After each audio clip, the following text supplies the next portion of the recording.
Now there arose a new king over Egypt who didn't know Joseph. Okay? Shall we do historical background?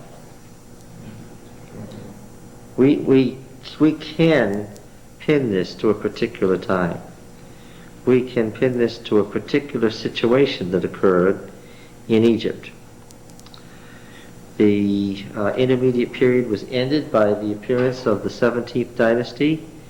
The 17th dynasty family was overthrown by the 18th dynasty. And the 18th dynasty family was dedicated to the god Thoth, T-H-O-T-H. And their family names then were Thutmose. Thutmose the first, Thutmose the second, Thutmose the third. This Mosi just means son of this god, Thoth. And Moses then is not a Hebrew name from Masha, to draw. That's a folk etymology. We're going to find it in here. He was named Moses because he was drawn on the water. No. That's the family name of 18th dynasty kings. And it just means son of Thoth. Of course, they haven't given his name as Thutmose. Why? Obviously because they don't want to say that his full name was the son of Thoth, because it's a pagan name. Okay? Now, the Hyksos were ruling during this intermediate period, and they were Semites.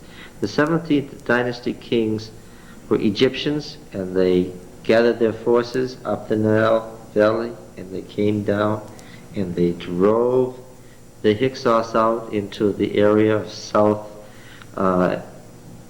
eastern Palestine that we know as the Philistine country later.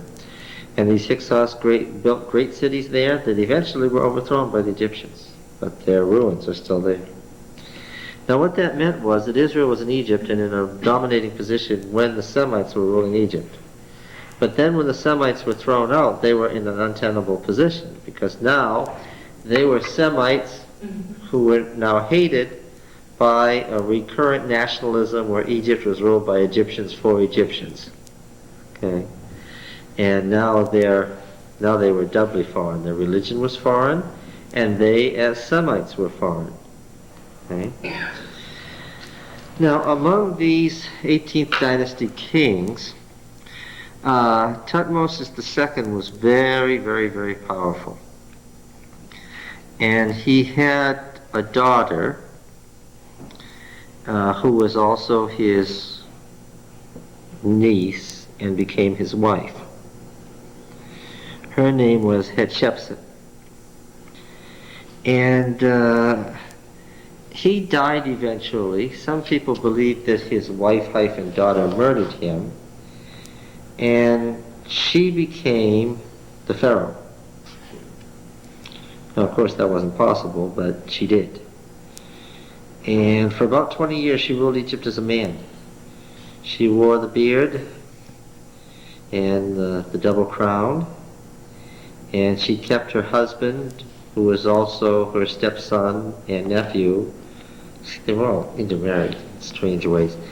The man who became Thutmose III, the great military genius of Egypt, in fact, the greatest military genius of that age, the person who extended the Egyptian empire further than anybody ever had. Up to that point, the greatest military conqueror in history. She kept him under her thumb for 20 years.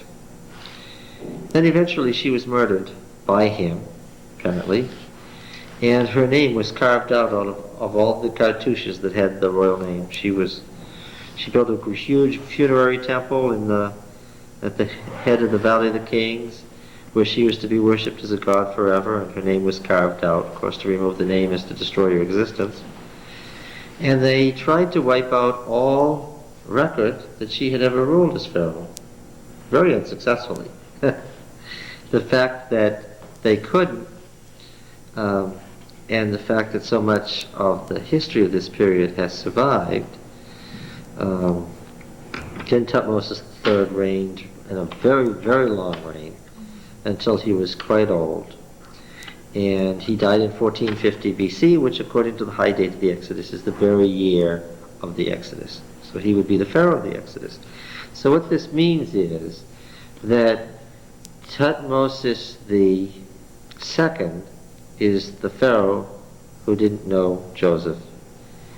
And his daughter, who rescued the baby from the water, was Hatshepsut, who was obviously already scheming to take control of the throne, and was apparently using this child as her champion. She was going to use him to make him king and military commander to put her on the throne.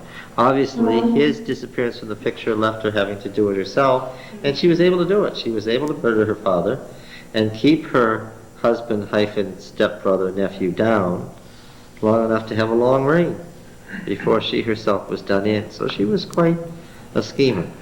Now, does Exodus tell us any of this? No. Is it interested in any of this? Not particularly. So what I'm saying is the historical background is present, and it makes sense. It's not a created literary story. These are real historical characters, but the fact that they're being historical characters is not of great interest to the author. All right?